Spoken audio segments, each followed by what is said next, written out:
Hey, everyone, and welcome back.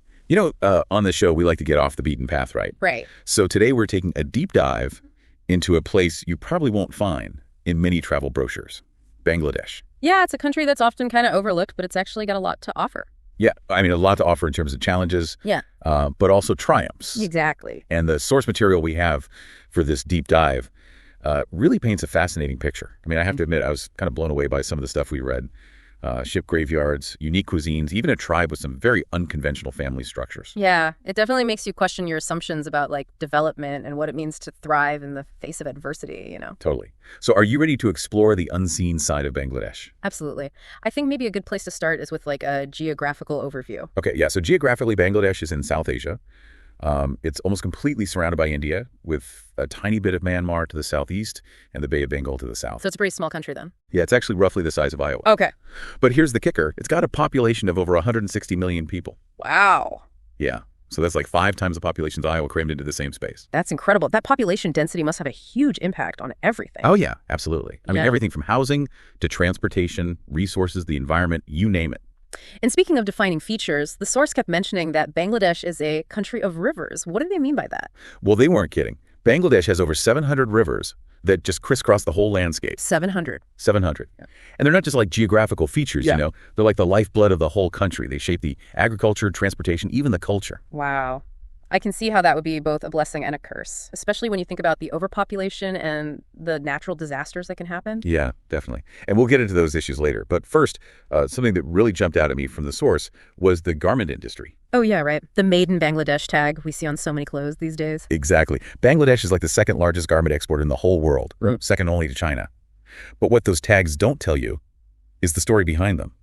The human cost of producing all those cheap clothes. Yeah, it was really eye-opening to read about the working conditions in some of these factories. It's rough. I mean, some workers are making like $50 to $80 a month, Wow. working 12, 14-hour days, exposed to all these hazardous chemicals with barely any safety protections. Makes you think twice about those fast fashion deals, huh? Yeah, it really does. And the source really highlighted that while this industry provides jobs, there are a lot of ethical concerns that come with it. For sure.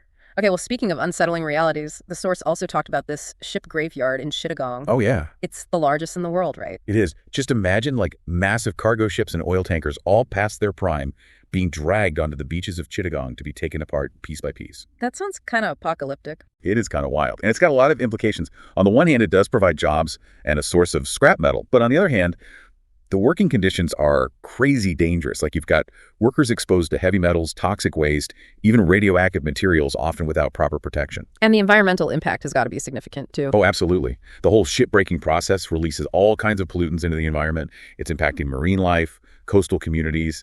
It's just a really stark reminder of the hidden costs of global trade. So we've got overcrowding, a booming but kind of shady garment industry, a ship graveyard that's both fascinating and disturbing. Oh. What else does Bangladesh have in store for us? Well, how about we take a break from the heavy stuff and talk about food? Okay, yeah.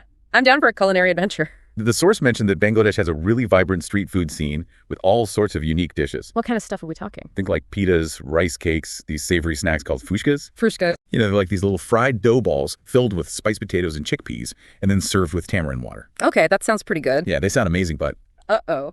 I feel like there's a butt coming. you know me too well. The source also pointed out that the hygiene standards, especially for street food, can be, let's just say a little lax. Oh, no. What do you mean? We're talking untreated water, questionable sanitation, the whole 9 yards. It's the kind of stuff that might make even the most adventurous eater think twice. Yeah, I can see that. I'm starting to get the sense that traveling in Bangladesh requires a certain amount of, how do I put this? Adaptability. That's a good way to put it. And speaking of navigating, we got to talk about transportation in Bangladesh. I can only imagine. Getting around in a country that densely populated must be a challenge. Oh, yeah. Yeah, it's definitely an experience. Picture this. Buses packed to the brim, trains so crowded people are hanging off the sides, rickshaws weaving through traffic everywhere you look. It's just pure organized chaos. Wow. Yeah, rickshaws, they're like the main mode of transportation. Really? Oh, yeah. They're cheap, efficient, but it's got to be tough work for the drivers. I mean, they're out there all day long navigating those crazy streets. It's amazing, though, how resourceful they are. Totally. And that's just the tip of the iceberg. We still have to explore Dhaka, get into some cultural nuances, and talk about the constant threat of natural disasters. Okay, well, I'm ready when you are. Let's do it. All right, so we've talked about the crowded streets, the garment industry, and that ship graveyard. Yeah. But now I think it's time to shift gears a bit and talk about Dhaka, the capital city. Okay. Yeah. Dhaka, from what I've read, it's a city of extremes. I mean, an intense poverty existing right alongside rapid economic growth. You got it. Dhaka is a total melting pot of contradictions. Yeah. It's vibrant and chaotic and full of life, but at the same time, it's grappling with these massive challenges. One of those challenges that really stuck out to me in the source was the air quality. Oh, yeah. Dhaka is consistently ranked as one of the most polluted cities in the world. Yeah, that's true. And it's a serious problem. I mean, the source material described this thick haze of smog hanging over the city, making it difficult to breathe. Wow. And it's not just one thing, you know. It's Yeah. vehicle emissions, industrial pollution, even burning garbage and biomass. I bet the traffic congestion we talked about earlier doesn't help. No, not at all. All those cars, rickshaws, buses jammed into the streets, it just Yeah. creates this constant cloud of exhaust fumes. And Dhaka's location doesn't help. It's in a low-lying basin, which kind of traps all those pollutants. That's rough. It's a reminder that economic growth comes at a cost. Absolutely. Yeah. And often it's the most vulnerable populations who pay the price. Yeah. You know, the source highlighted all the health risks linked to breathing that polluted air. Respiratory illnesses, heart disease, even developmental problems for kids. It's pretty sobering. So we've got this picture of Dhaka as this bustling, polluted city. What about the culture? What did the source say about the people and their traditions? Well, one thing that I found really interesting was the discussion of hygiene practices in Bangladesh, specifically their use of water instead of toilet paper. Right. I read about that too. It's definitely not what I'm used to, but it's fascinating to learn about these different cultural norms. It really challenges our Western perspective. It does. The source explained that in Bangladesh, using water is considered much more hygienic and even environmentally friendly compared to using toilet paper. Huh. Yeah. When you think about it, it makes sense.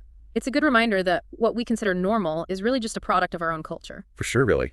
Another cultural practice that caught my eye was the tradition of eating with your hands, specifically the right hand. Yeah, I remember that. The source said it's considered disrespectful to eat with your left hand. Exactly. It's all tied to these religious and cultural beliefs about cleanliness and purity.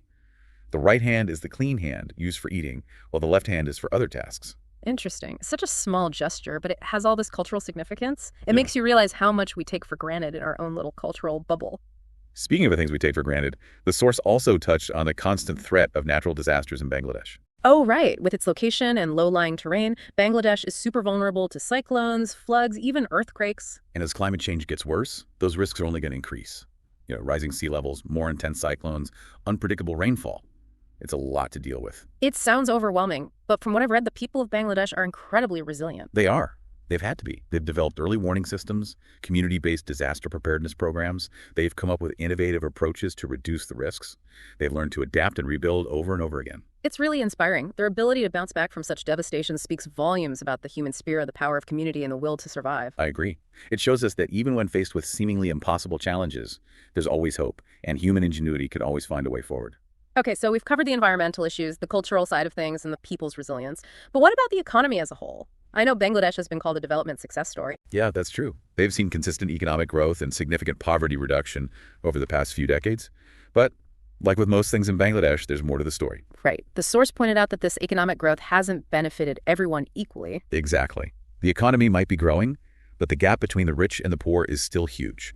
Millions of people live in extreme poverty, struggling to survive, despite the country's overall progress. It's a good reminder that economic indicators don't always tell the whole story. You have to look beyond the numbers and see how these changes are affecting real people. For sure. And it raises some important questions about the distribution of wealth, access to opportunities, and the ethics of global trade.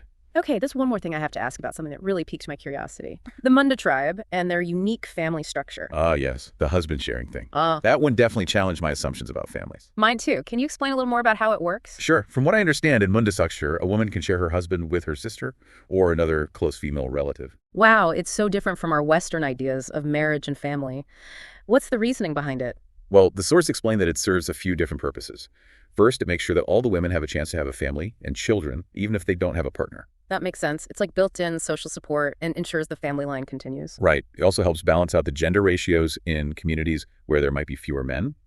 And importantly, it strengthens family bonds and creates a support network for the women within the tribe. It's really interesting to see how different cultures approach family and relationships in ways that we might find unusual, but that make perfect sense within their own social context. Absolutely. It definitely broadens your perspective. So we've covered a lot here, from the busy streets of Dhaka to the cultural practices of the Munda tribe. We've explored the challenges and the triumphs, the beauty and the complexities of Bangladesh. Yeah, but I think there's one more important question we need to ask. And what's it? What can we learn from all this? What insights can we take away from our deep dive into Bangladesh that might inform our own lives and our own perspectives? Okay, so welcome back to our final segment of this deep dive into Bangladesh. It's been a wild ride. It really has. I feel like I'm still absorbing everything. Me too. We've gone from like the crazy streets of Dhaka to these resilient coastal communities, from crushing poverty and pollution to just the sheer ingenuity of the people. Yeah, that's the word, ingenuity. Despite facing some really tough obstacles, the people of Bangladesh have figured out how to adapt and innovate and create this really vibrant culture. Yeah, it's humbling, right? Makes you realize how much we take for granted. Totally.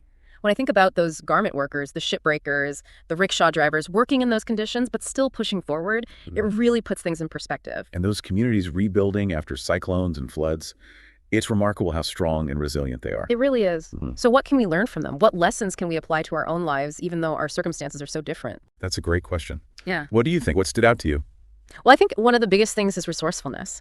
You know, the people of Bangladesh have this incredible ability to make the most of what they have. Yeah, they've turned challenges into opportunities, like the shipbreaking industry. It's dangerous and polluting, but it also provides jobs and resources. And the way they've adapted to living in such a densely populated place, figuring out transportation, building homes, creating communities, it's really inspiring. It really challenges our assumptions about what's possible. Yeah. You know, it shows that even with limited resources, human ingenuity can find a way. Absolutely. Another thing that struck me was their sense of community. Even with all the hardships they face, there's a strong sense of social connection, of helping each other out. I noticed that too. The source mentioned how people come together after natural disasters to share what they have and rebuild together. Exactly. It's a good reminder that we're not meant to go through life alone. You know, we need each other, especially when times are tough. For sure. It's a valuable lesson about the importance of social support systems, of looking out for each other. You know, this deep dive has also made me think more about my own consumer choices. Seeing those working conditions in the garment factories was a real wake-up call. Yeah, it's easy to forget that there are real people behind those made in Bangladesh tags. Exactly. It's a reminder to be more mindful about what we buy, to think about the ethical and environmental impact of our choices. And to appreciate the true cost of the things we often take for granted. It's also important to remember the cultural richness of Bangladesh. Yeah. You know, we talked about the water for hygiene, the right hand for eating the family structures of the Munda tribe.